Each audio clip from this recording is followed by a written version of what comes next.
Hello students, 12th class biology की online classes में आपका स्वागत करता हूँ।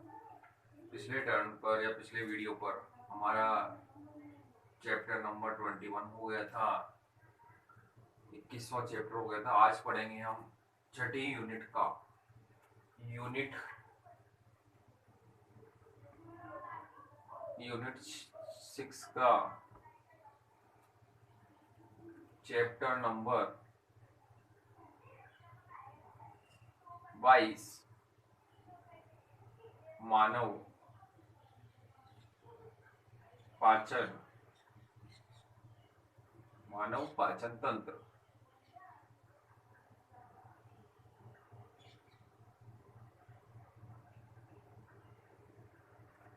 पूरी यूनिटी कितने अंकों की? 7 अंक की थी। तो मानव पाचन तंत्र इम्पोर्टेंट है भी सही, ये अच्छा चैप्टर है, पढ़ने में भी अच्छा मजा आएगा। मानव पाचन तंत्र, तो सबसे पहला आता है पाचन। पाचन क्या होता है? तो वह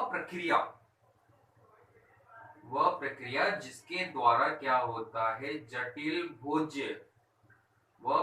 जिसके द्वारा जटिल भोज्य अविसरणशील पदार्थों को जल अपघटित करके सरल विसरणशील पदार्थों में बदल दिया जाता है। इसी को अपन क्या कहते हैं? पाचन।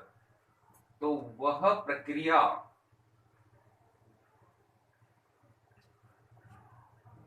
जिसमें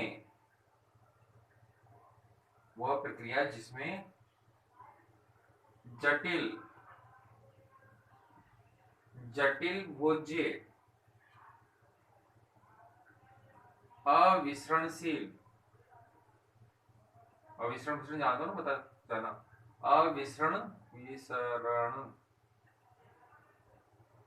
अविसरणशील वो प्रक्रिया इसमें जटिल भोज्य अविसरण पदार्थ सरल पदार्थ जल अपघटित किसके द्वारा होते हैं? अभी वो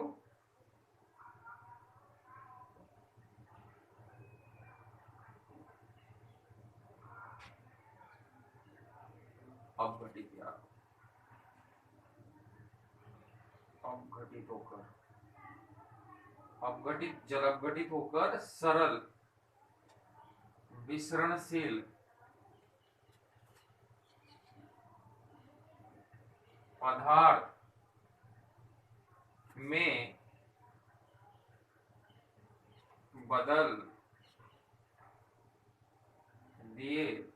दिया जाता है,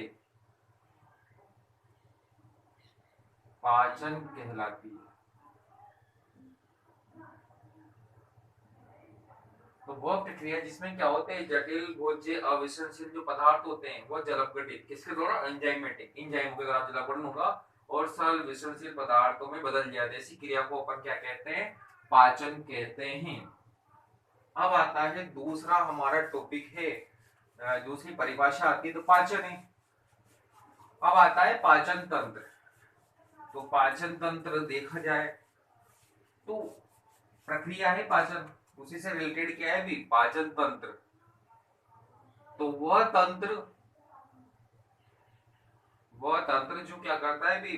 भोज अविसरणशील जटिल अविसरणशील भोजन के भोज्य पदार्थ को क्या करता है? एंजाइमेटिक जल अपघटन के द्वारा विसरणशील सरल पदार्थों में बदल देता है। उसी तंत्र को क्या कहते हैं?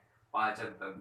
तो शरीर का वह तंत्र जिसमें क्या होते हैं? जटिल भोज्य पदार्थों को उनके एंजाइमेटिक जल अपघटन के द्वारा सरल व अवशोषणशील पदार्थों में बदल देती है, क्या कहते हैं? पाचन तंत्र। तो वह तंत्र जो भोजन के जटिल व अविलेशील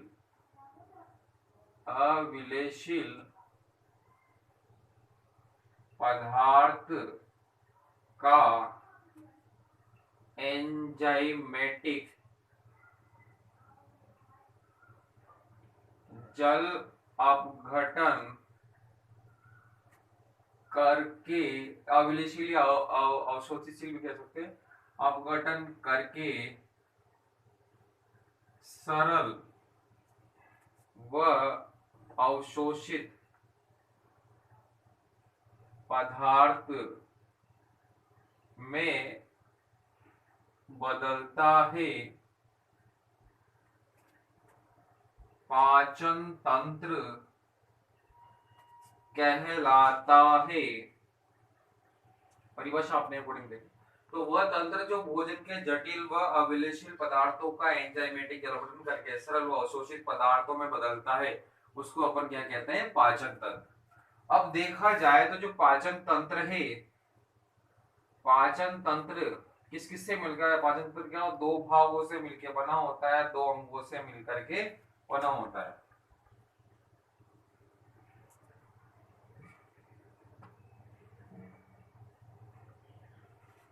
पाचन तंत्र के दो भाग, पहला तो है आहार नाल,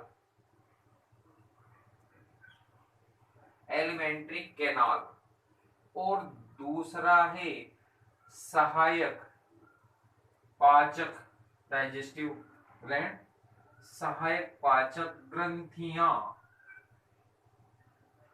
तो आहार नाल क्या होती है? मुख से गुदा तक फैली हुई कुंडलित नलिका का संरचना होती है, पढ़ेंगे। सहायक पाचक ग्रंथियां कितने प्रकार की होती है? 3 प्रकार की, लार ग्रंथियां, यकृत और अग्नाशय।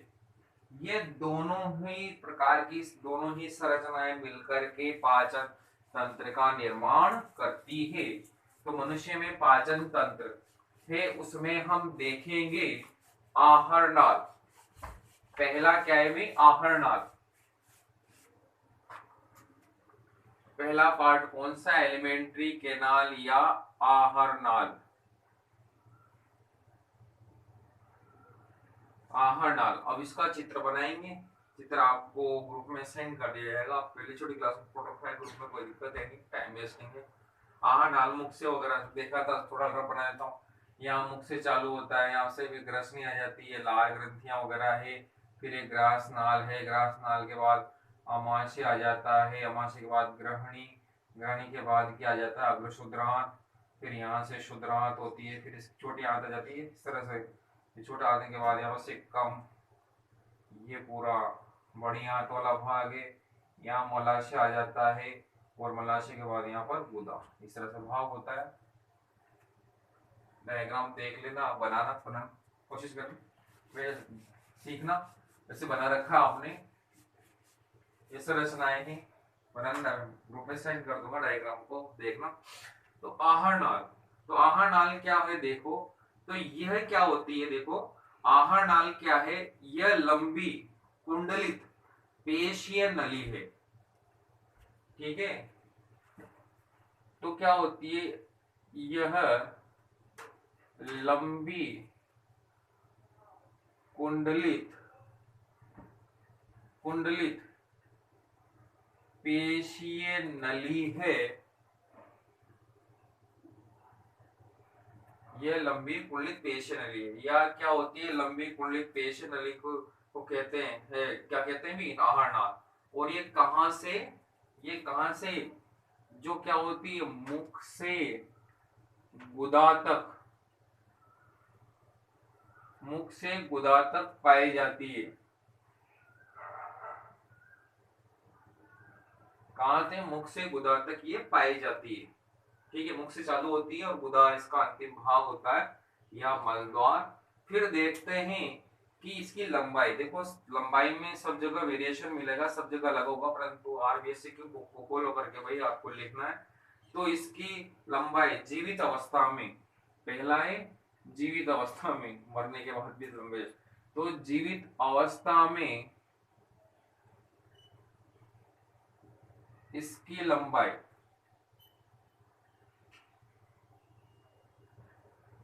4.5 मीटर होती है, 4.5 मीटर होती है, ध्यान में।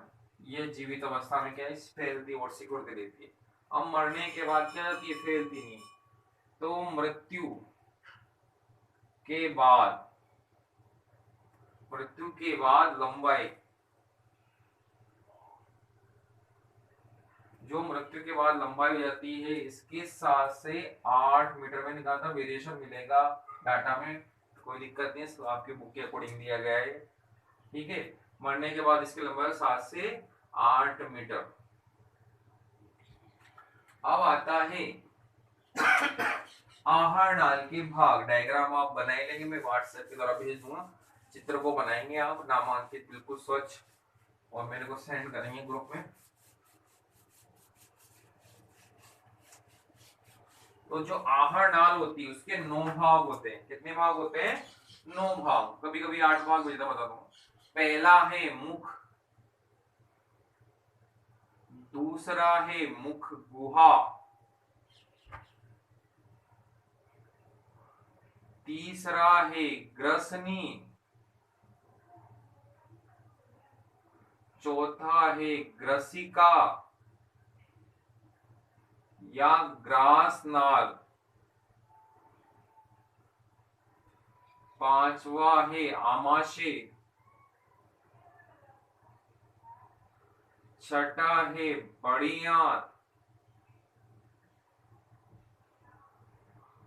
सातवां है इस छोटी आंत, छोटी आंत, बड़ी आंत, आठवां है मलाशय। मलाशय वैसे इसी का भाग मानते हैं, बड़ी आंत का, पर बहुत चीज का अलग दे रखा, आपके अलग दे रखा।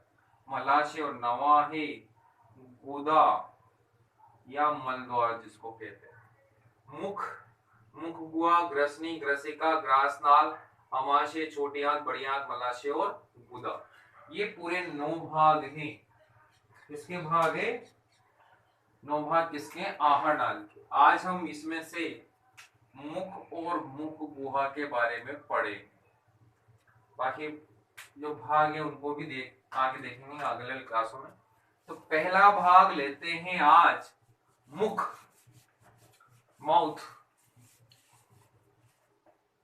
पहला भाग है इसका मुख।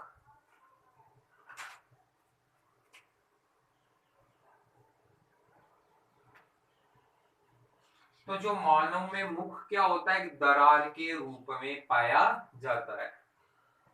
तो मुख क्या होता है? मुख एक दरार, दरार के रूप में होता है, जिसके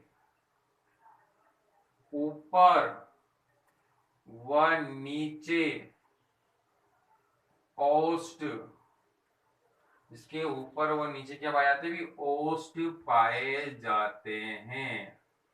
इनको हम लिप्स कहते हैं, होठ या ओष्ठ पाए जाते हैं, ओष्ठ। ठीक है।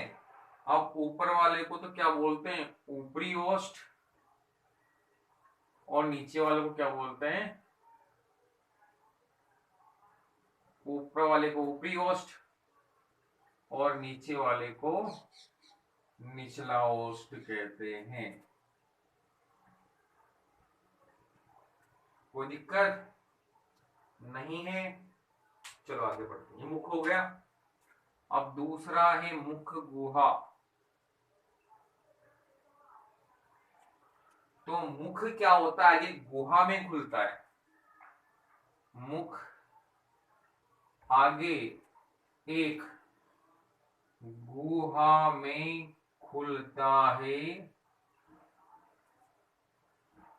जिसे मुख गुहा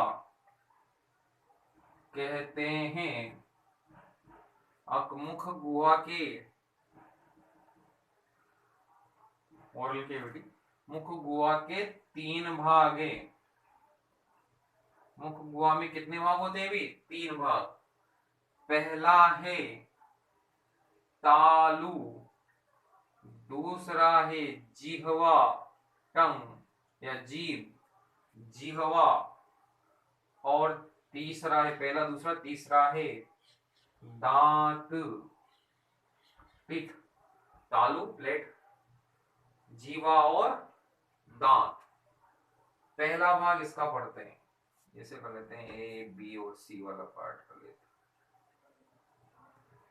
तो पहला वाला भाग पढ़ते हैं आज इसका। तालु, मुख गुहा का जो पहला भाग है, ए पार्ट है, क्या है भाई? तालु। तो मानव में जो तालु होता है वो क्या होता है भी?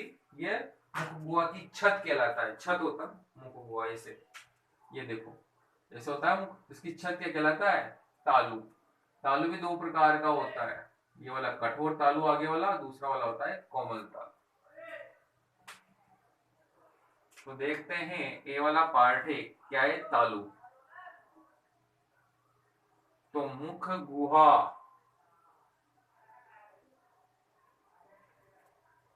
मुख गुहा की छत तालु कहलाता है। क्या कहलाता है? मुख गुहा की छत तालु कहलाता है। तालु दो प्रकार के होते हैं, तालु दो प्रकार के होते हैं। पहला है कठोर तालु, दूसरा है मृदु, मृदु सॉफ्ट या कोमल तालु। कठोर तालु या कोमल। अब होता है कठोर जो तालु होता है, किसका बना होता है? अस्थि का। आगे वाला कठोर, आगे वाला भाग होता है ये वाला, यहां से हमारे मुंह के अंदर अस्थि का बना होता है। अस्थि का बना होता है, और क्या होता है? थोड़ा कठोर होता है। कैसा होता है ये? कठोर होता है। और इसका कार्य, जब हम भोजन करते हैं उस समय क्या करता है? ये भोजन को बाहर आने से रोकता है।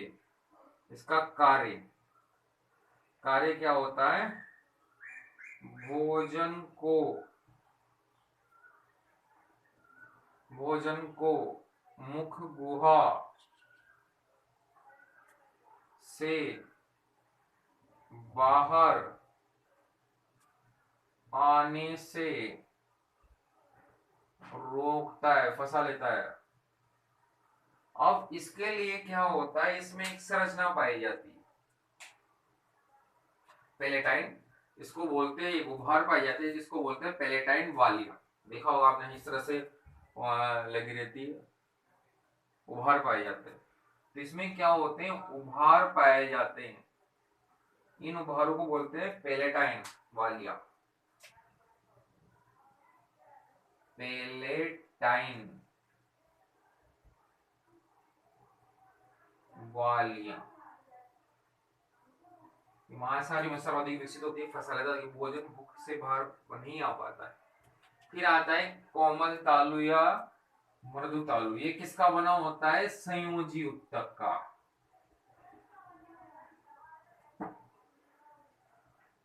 ठीक है,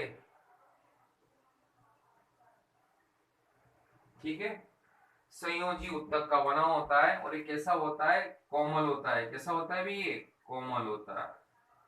अब इसका कार्य क्या है? तो भोजन को निगलते हैं। इसका कार्य क्या है? भोजन को, भोजन को निगलते समय नासा छिद्रों को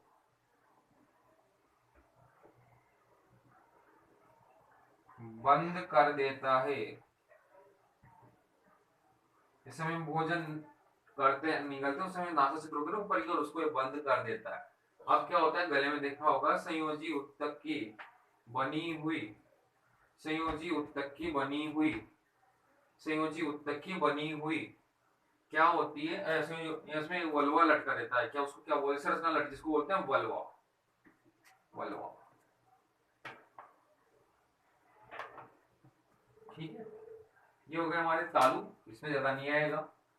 अब तालु हो चुका है, अगली संरचना है जीवा। जीवा बहुत जरूरी है, जरूरी अंग है मुख गुहा का। क्या कार्य इसका? देखो, स्वाद का ज्ञान कराती है। इसका ज्ञान कराती है स्वाद का। कितना टाइम लिख दें यहाँ?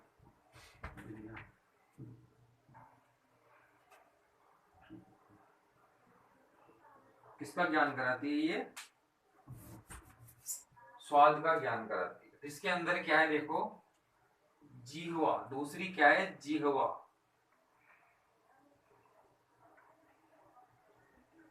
जीवा देखते हैं तो ये क्या है, यह एक पेशीय संरचना है, मोटी मांसल संरचना। और कैसी होती है, मोटी और मांसल। तो यह एक मोटी मांसल पेशीय संरचना है। ये क्या होती है, मोटी मांसल पेशीय संरचना, सबसे मजबूत पेशी है, जिसमें क्या होता है अभी, जिसका अग्रभाग तो खुला होता है, देखा होगा अपनी जुबान पर, अग्रभाग क्या होता है, खुला, आगे का भाग। और जो पश्च भाग है, पश्च भाग एक वलय से जुड़ा होता है, उस वलय को कहते हैं फ्रेनुलम। फ्रेनुलम, ध्यान नाम यार ना, फ्रेनुलम लिंग्वी, फ्रेनुलम लिंग्वी कहते हैं उसको। फिर आता है पूरी जीवा पर सभी जगह क्या पाई जाती है, स्वाद कलिकाएं। क्या पाई जाती है, सभी जगह क्या पाई जाती है, स्वाद कलिकाएं पाई जाती है। और क्या करती है, स्वाद कलिकाएं क्या करती है भी, विभिन्न स्वाद कलिकाएं पाई जाती है, जो विभिन्न स्वाद स्वाद का ज्ञान कराती है। जो क्या करती है, विभिन्न स्वाद का ज्ञान कराती है। देखते हैं क्या है क्या नहीं है, कौन कौन से स्वाद का ज्ञान कराती है।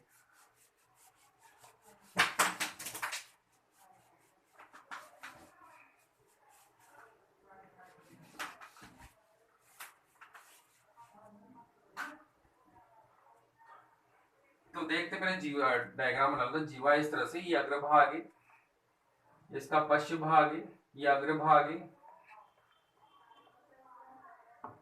ठीक है, ये पश्च भाग है, ये पार्श्व भाग है इसका, और ये वाला शेष भाग। तो जो अग्रभाग होता है, अग्रभाग, पश्च भाग, तीसरा है पार्श्व भाग, और चौथा है शेष भाग। तो देखो जो अग्रभाग होता है वो क्या है, मीठे स्वाद का ज्ञान कराती है, मीठे स्वाद का। ये कौन से स्वाद का ज्ञान कराती है, मीठे स्वाद, मीठा होता है ना, फटाक से पता लग जाता है, ठीक है।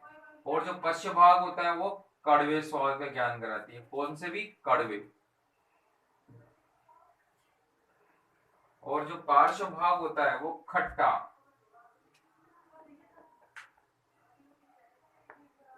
और जो शेष भाग होता है वो कौन से, नमकीन स्वाद का ज्ञान कराता है। दिख रहा है ना, दिख रहा है ग्रीन कलर में। तो अग्रभाग तो मीठे स्वाद का, पश्च भाग कड़वे तथा पार्श्व भाग खट्टा तथा शेष भाग क्या होता है, नमकीन के स्वाद का ज्ञान कराता है। इसमें क्या पाई जाती है, स्वाद कलिकाएं पाई जाती है।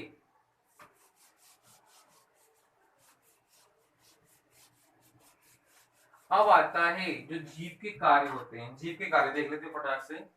जीव के कार्य, जीवा के कार्य एक ही बात है। पहला है, ये क्या करता है, ये क्या करता है, भोजन में लार मिलाती है, अच्छी तरह से मिलाते हैं भोजन में लार कौन मिलाती है, जीवा। दूसरा क्या है, ये क्या करती है, बोलने में मदद करती है, बोलने में सहायता करती है। तीसरा है, मुंह की सफाई करती है।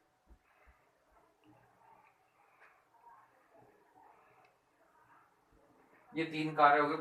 भोजन में लार मिलाती है, और भोजन में लार मिलाती है, बोलने में सहायता करती है और मुंह में सफाई करने का कार्य करती है। अब आते हैं तीसरा है पार्ट अपना, सी वाला पोर्शन है दांत। मैंने कहा था दांत, दांत की उत्पत्ति कैसे होती है भाई, डर्मिस से होती है, कहा था ना जिस तरह बताया ना डर्मिस में। और जहाँ ना जो आहार नाल होती है वो एक्टोडर्म, वो एक्टोडर्म और एंडोडर्म से बनती है, ठीक है। अब आता है अपना सी वाला पोर्शन है दांत।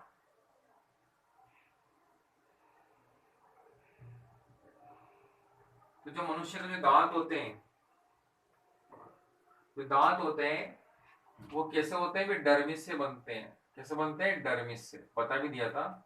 और जो मनुष्य के दांत होते हैं वो कैसे होते हैं, द्विबारदंती, द्विबारदंती। वो कैसे होते हैं, विषम दंती। और कैसे होते हैं, गर्ददंती। इन शब्दों को आगे क्लास में डिस्कस करेंगे। किसी को कोई भी समस्या हो, कोई भी दिक्कत हो तो व्हाट्सएप में कमेंट्स करके बताएं मुझे, ठीक है। धन्यवाद।